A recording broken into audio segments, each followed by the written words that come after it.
오종혁 국어TV. 예, 반갑습니다. 예, 오종혁 국어쌤입니다. 자, 오늘은 윤동주의 별동 떨어진대라는 수필을 좀 공부하겠습니다, 여러분. 예, 평상시에는 이제 윤동주의 시를 참 많이 공부했는데요. 오늘은 생소하게 수필을 공부하겠습니다, 여러분. 자, 첫 번째 부분에서는 이렇게 정리를 해봤습니다, 제가요. 밤하늘의 별들을 바라보면서 느끼는 감회. 과연 어떤 느낌을 전달할까요? 자, 밤이다. 굉장히 짧죠? 간결체를 써서 시간적 배경을 제시했습니다. 이 밤이라는 것은 화자, 여기서 나온 이제 글쓴이겠죠. 필자의 어떤 그 성찰, 그죠? 사색의 그 시간이라고 볼 수가 있습니다. 하늘은 푸르다. 못해서 어때? 농해색으로 캄캄하나 별들만은 또렷또렷하다. 뭐 빛난다 이거죠. 그러니까 대조를 통해서 밤하늘에 떠 있는 별의 밝음을 지금 드러낸 거고요. 또렷또렷이라는 것은 이제 음성 상징어입니다. 그래서 희망이 사라지지 않는 상황을 생동감 있게 지금 드러내고 있다라고 볼 수가 있어요. 침침한 희미한 어둠뿐만 아니라 오삭오삭 오싹오싹, 그죠? 음성 상징어입니다. 이것도 춥다, 그죠? 어둠과 추위, 어떤 게 시대적인 어떤 암울한 그런 현실을 지금 상징한다라고 볼 수도 있습니다. 이 육중한 기류, 그죠? 굉장히 그 무겁고 둔한, 부담되는, 그죠? 부정적인 상황이죠. 이 기류, 이런 분위기, 이런 가운데 자조한다는 거예요. 자조. 스스로 자기 자신을 비웃는다는 얘기예요. 한 젊은이가 있다. 글쓴이가 이제 자기 자신을 이제 젊은이라고 객관화했습니다. 자기 자신을 이렇게 객관화하면 어떤 효과가 있어요? 훨씬 더 강조할 수 있고요. 효과적인 전달을 할 수가 있는 겁니다. 독자에게요. 암담한 상황에서 자신을 비웃는 모습을 지금 제시하고 있어요. 그를 나라고 불러두자. 가정하는 거죠. 앞으로 이제 진행할 이야기를 미리 넌지시 알려주면서 종결어미 자를 쓴 겁니다. 자, 그래서 문어체 표현을 쓰는 겁니다. 문어체. 아셨죠? 구어체가 아니라 문어체로 쓰는 표현이 이제 자입니다. 나는 이 어둠에서 배태되고, 배태라는 것은 이제 어둠에서 탄생했다는 거예요. 그래서 이 어둠에서 또 성장하고, 아직도 이 어둠 속에서 그대로 존재하나 보다. 보다라는 것은 추측을 나타내는 겁니다. 그러니까 어둠에서 태어나고 성장하고 존재한다는 것은 지금 뭡니까? 온통 다 지금 어둠에 지금 휩싸여 있는 자기 자신을 이야기하는 거예요. 자, 이제 그렇다면 이제 어떠냐? 내가 갈 곳이 어딘지 모르겠죠. 그렇죠? 왜? 어둠에 휩싸여 있으니까. 그렇죠? 예? 그래서 부유하고 방황하고 떠도는 자기 자신을 얘기하는 거죠. 허우적거리는 거죠. 그렇죠? 그러니까 현재 뭡니까? 방향 상실감으로 인해서 혼돈과 방황의 모습이 잘 드러났다라고 볼 수가 있습니다. 하기는, 자, 접속 부사인데요. 실상 말하자면, 그죠? 앞 내용을 긍정하면서 내용을 자연스럽게 이어가는 그런 접속 부사어입니다. 나는 세기의 초점, 그러니까 이 시대, 이 시기의 초점이라는 거예요. 가장 중요한 중점이라는 거죠. 그죠? 비유한 거예요. 초췌하다. 그러니까 이제 중심에 서 있기 때문에 굉장히 수척하고 피곤하겠죠. 고단한 그런 삶이죠. 중점에 있으면 얼핏 생각하기에는 내 바닥을 반드시 받들어 주는 것도 없어요. 밑바탕이 없다는 거죠. 그렇다고 내 머리를 짓누르는 이런 갑박이, 엄청나게 짓누르는 이런 아무것도 없는 듯 하다마는, 그러니까 나는 위아래로 자유를 제한받지 않고 그러한 상황인 것 같습니다마는, 뭐 이런 얘기죠. 내막은 사실상, 그러니까 이제 얼핏 보는 거, 이제 겉으로 보는 거, 속으로 보는 거, 이렇게 해서 이제 부사어를 끊어서 보시면 좋겠어요. 그렇죠? 겉으로 보게, 형식적으로 보기에는 그렇고, 그렇죠? 실상은, 그렇죠? 내면적 의미는, 본질은 사실 그렇지가 않네, 뭐 이런 얘기죠. 대조를 한 겁니다. 나는 도무지 자유스럽지 못하다. 그렇죠? 겉으로 보기에만 그렇지 자유스럽지만 본질적으로 나의 그 내면은 그렇지 않다라는 거죠. 부자유하다 이거죠. 다만 나는 없는 듯 있는, 그냥 유야무야한, 그 흐지부지한, 무의미한, 무기력한 그 자기 자신을 지금 표현하는 거예요. 그래서 하루살이처럼, 그러니까 덧없는 인생의 무의미한 삶을 살고 있는 거죠. 허공에 떠돌아다니는, 그죠? 부유한다, 그러니까 정처 없이 지금 방황하는 삶이 의미하는 겁니다. 여기 갈 곳이 어딘지 몰라라는 거 있죠? 요것이 부유하는 의미와 같습니다. 한 점에 지나지 않는다. 이게 중점, 초점이 아니라 뭡니까? 한 점에 지나지 않는 사람이다. 뭐 이런 이야기를 하는 겁니다. 겉으로 보기엔 이거지만 실상은 이거다라는 거죠. 자신과 유사한 처지의 대상을 통해서 방황하는 모습을 지금 드러내는 겁니다. 하루살이 나왔죠. 하루살이가 허공에 부유하는 모습을 통해서 나는 또 돌아다니고 방황하고 목적지가 상실된 그런 방향 상실감을 지닌 자기 자신의 모습을 형상화한 겁니다. 이것이 하루살이처럼 경쾌하다면 마침 다행일 것인데, 그쵸? 예, 이렇게 가볍게 살아서 내가 가볍고 즐겁게 이렇게 지낸다면 정말 다행인데, 근데 실상 알고 보면 그렇지 못하다, 뭐 이런 얘기죠. 그러니까 그 현실과 이러한 마음이 굉장히 못마땅한 겁니다. 그래서 화자 자신에 대해서 뭡니까? 부정적으로 인식을 하고 있고요. 예, 고뇌와 성찰을 하고 있다라고 우리가 알 수가 있는 겁니다. 자, 여기서 이제 윤동주의 길이라는 시가 이제 떠올랐는데요. 예, 진정한 자아를 찾으려는 내면적 결의가 있는 시입니다. 이 작품이. 잃어버렸습니다. 무엇을 어디다 잃어버렸는지 몰라 두 손이 주머니를 더듬어 길에 나아갑니다. 그러니까 방향 상실감이 있었고 이 상실감으로 인해서 혼돈과 방황을 하고 있는 겁니다. 그렇죠? 예. 예, 그래서 길에 나아가려고 애쓰는 윤동주의 모습이 잘 드러나 있고요. 또 윤동주의 서시에 보면 어떻습니까? 한 점 부끄러움이 없기를 잎새 있는 바람에도 나는 괴로워했다. 별을 노래하는 마음으로 모든 죽어가는 것을 사랑해야지라는 거요. 여기서 한 점이란 말을 썼다는 거, 예, 이러한 시의 유사성 때문에 한번 가져와 봤어요. 그렇죠? 예, 여기서의 한 점과 요 한 점 한번 비교해 보시면 또 재밌을 것 같아요. 자, 어떻습니까? 이 밤하늘의 별, 그렇죠? 이러한 그 암흑 속에서의 별, 이것을 보지 않았을까? 우리 윤동주 시인이요. 자, 새벽이 온다고 하여도 흐뭇함이 없다, 이겁니다. 자, 이 점에, 이 한 점의 대칭 위치에 또 하나 다른 밝은 초점이 도사리고 있다는 거죠. 예, 웅크리고 있다. 이 점과 또 대칭점이 있다는 거예요. 덥석 움켜쓰면 잡힐 듯도 하다. 그죠? 잡힐 것 같은 그런, 예, 모습이죠. 그렇지만은 그것을 이 손으로 움켜잡기에는 나 자신이 너무나 둔한 성질이 있다라는 겁니다. 오히려 내 마음에 아무런 준비, 그쵸? 예, 겉으로, 예, 윤동주의 이 작품을 이해하려면 반드시 형식적인 그런 상황과, 예, 내면적인 요 상황, 요 두 개를 분리해서 생각을 하셔야 됩니다. 겉으로는 이건데 사실 내막은 안 그렇다. 형식적인 측면, 본질적인 측면, 그쵸? 예, 현실적인 자, 내면적 자, 뭐 이렇게 해서 이제 충돌하잖아요. 윤동주 시인이. 예, 그러한 측면에서 접근하시면 더 좋을 것 같아요. 그래서 아무런 마음의 준비가 돼 있지 않는, 계획하지 못한 것이 아니냐 하면서 지금 고뇌하는 거예요. 그러고 보니 행복이란 특별한 유별난 손님을 불러들이기에도 또 다른 한 가닥 부실, 어떤 노력을 또 치러야 된다는 겁니다. 그렇죠? 예, 그러니까 행복이라는 거는 별다른 손님을 불러들이기에 또 다른 한 가닥 구실, 마음의 준비가 또 필요하다는 거죠. 그렇죠? 대상을 의인화해서 자신이 원하는 바를 얻기 위해서 노력이 필요하다는 것을 알 수가 있고요. 행복을 별스러운 손님에 빗대어서 의인화했죠. 원하는 바를 이루기 위해서 한 가닥 구실을 치러야 한다라는 표현을 쓴 겁니다. 그래서 이 표현 꼭 기억하셔야 돼요. 이 밤이 나에게, 그렇죠? 어릴 적처럼 한낱 공포의 장막인 것은 벌써 흘러간 전설이 됐다. 그러니까 어려서의 밤은 자기에게 어떻습니까? 공포의 어떤 공포의 장막이라고 했었어요. 비유를 썼죠. 은유법을 써가지고 흘러간 전설이라고 지금 이야기를 하는 겁니다. 따라서 이 밤이 향락의 도가니, 쾌락을 누리는 그런 상태의 밤, 그렇죠? 이런 이야기도 나의 마음속에서는 아직 소화시키지 못할, 이해하지 못할 그런 돌덩이다라는 거죠. 돌덩이, 감당할 수 없게 아주 벅찬 이 세상이다라는 말이죠. 이 돌덩이 비유. 예, 은유법입니다. 은유법. 오로지 밤은 나의 도전의 호적이면 그만이다. 호적이라는 것은요, 실력이 비슷해가지고 상대가 될 만한 좋은 적수라는 얘기입니다. 그래서 이 밤은 오로지 이것은 아니다. 오로지 뭐다? 도전의 호적. 내가 도전할 수 있는 참된 적이면 된다. 뭐 이런 얘기죠. 여기에 중점을 주셔야 돼요. 이것이 생생한 관념 세계에만 머무른다. 생각만 한다면 안 된다는 거죠. 그렇죠? 애석하다는 겁니다. 생각만 한다면. 어둠 속에서 깜빡깜빡 졸며 다닥다닥, 음성 상징어예요. 나란히 한 초가들이 아름다운 시의 화사. 화사라는 것은 시에 쓰이는 아름답게 표현된 말들인데요. 미사려구라고 할 수가 있습니다. 벌써 지나간 제너레이션, 세대의 이야기요. 오늘에 와선, 지금에 있어서는 이런 게 중요해요. 오늘에 있어서는 오로지 이런 것들, 여기에 주목하셔야 돼요. 말 못하는 비극의 배경이다라는 겁니다.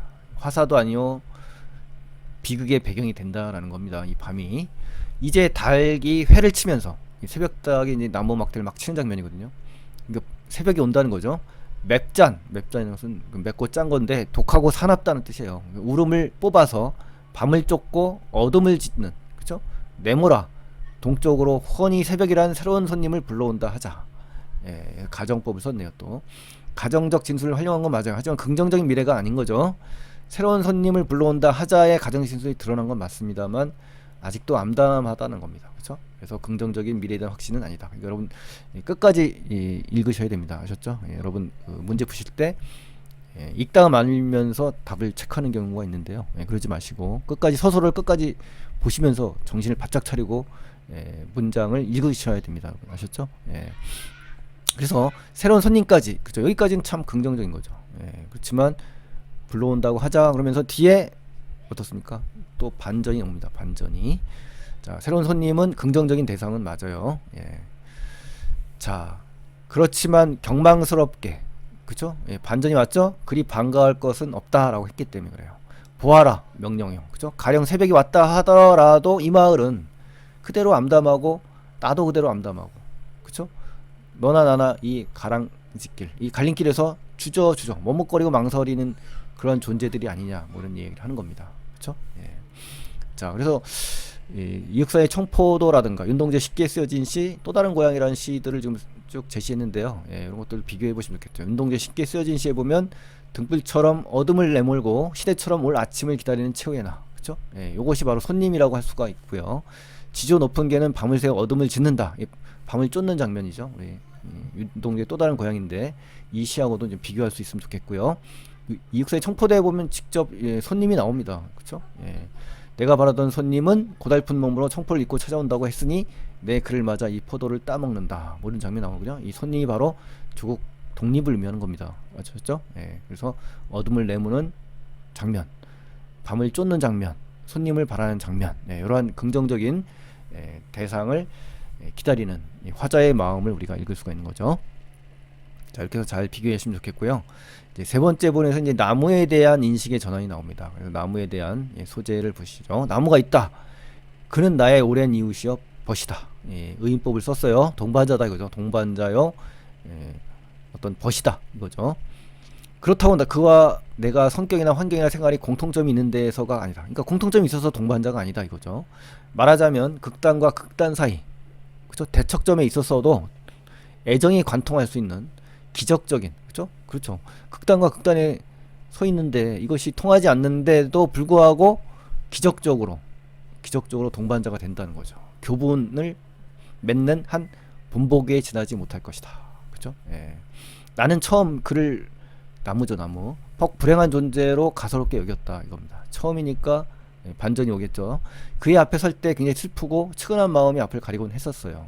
그렇지만 오늘 돌이켜 생각하건대, 생각컨대가 아니라 건대입니다. 여러분 맞춤법 하실 때 조심하시기 바라고요. 나무처럼 행복한 생물은 다시 없을 듯하다. 그렇죠? 이제 말하고자 하는 건 여기에 있는 거예요. 대상에 대한 인식의 변화가 드러난 거고요. 구둠에는 이루 비교할 데 없는 바위에도 그리 탐탁지는 못할 망정 자양분이 있다 하거늘, 그렇죠? 바위 같은 그러한 딱딱한 그런 무생물에도 자양분이 있다라는 거죠.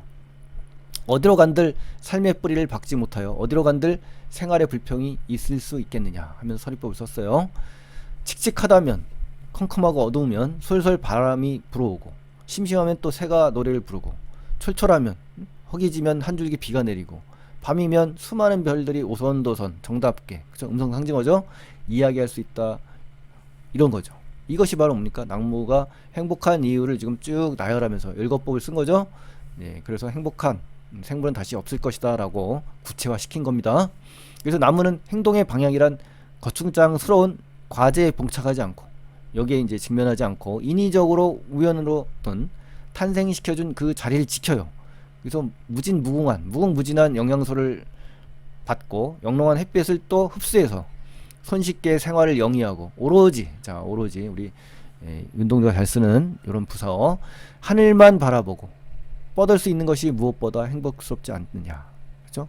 영탄법과 서리법을 쓰면서 하늘만 바라보는 하늘바라기, 그렇죠? 하늘바라기처럼 행복스러운 모습을 지금 강조하고 있는 겁니다. 그렇죠? 이렇게 우리 보시죠? 이 그림. 자연물에 대한 변화된 인식을 제시하고 있고요. 자연물인 나무를 처음에는 불행한 존재로 막 여겼지만 오늘 생각해 보니까 행복한 존재로 여기는 부분에서 자연물에 대한 인식의 태도가 전환됐다라고 할 수가 있고요.